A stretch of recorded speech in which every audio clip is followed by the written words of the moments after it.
This is another damn podcast about digital asset management. I'm Henrik Gyor. Today I'm speaking with David Price.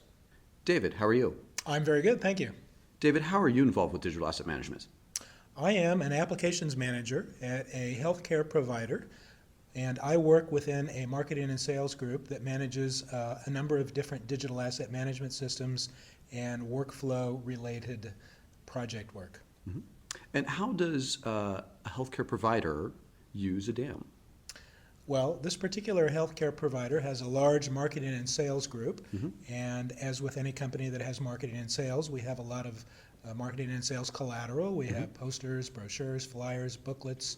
We have rich media, we have TV, we have radio, and all of that content needs to be managed. Makes sense. David, what is the difference between an organization that has a DAM where they sell their content versus just manage their content, such as marketing material? Oh, well, that's a good question.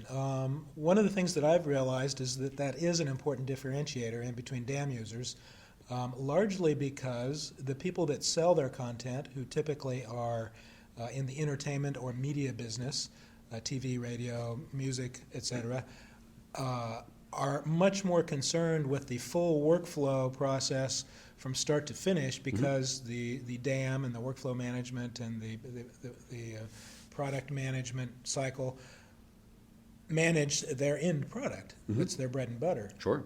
So for that type of company, a DAM implementation is a much more integral part of what they do, if they're a mature organization. Of course. For companies that only use DAMs to manage marketing materials but don't sell those materials, it's still important, but it's not as important, and it's more difficult to directly tie it to the bottom line. Fair. It's more difficult to measure the effectiveness of your marketing materials because they don't generate direct sales. That makes sense. They only indirectly affect your sales. Sure.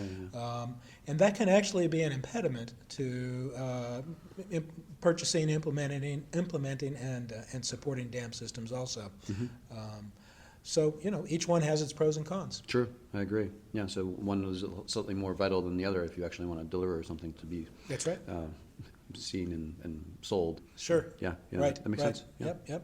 And then, interestingly enough, one of the things that I learned from coming to shows like this and listening to all the people that are in entertainment and media is they develop a huge repository of older media that they reuse and repurpose.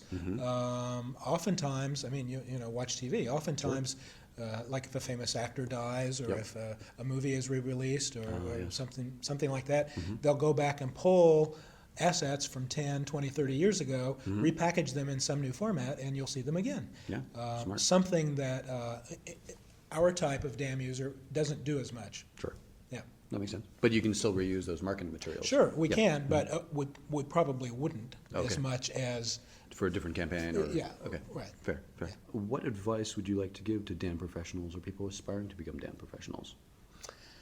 That's a good question. I would give aspiring DAM professionals the advice to several things. First off, DAM is a discipline and not a tool. So lots of people who first get into digital asset management think, we're going to go out and buy this wonderful, cool new software, and then life will be easy. And you're chuckling because anyone who's worked in practically any discipline for some amount of time knows that a particular tool will do nothing if you don't have the business process and the agreed upon structure and organizational processes in place within the business to make it work and to utilize it to its best advantage. Summarized, another statement that summarizes that is garbage in, garbage out. So that's the advice I would give. Great. Well, thank you, David. You're welcome. For more on digital asset management, log on to anotherdamblog.com. Thanks again.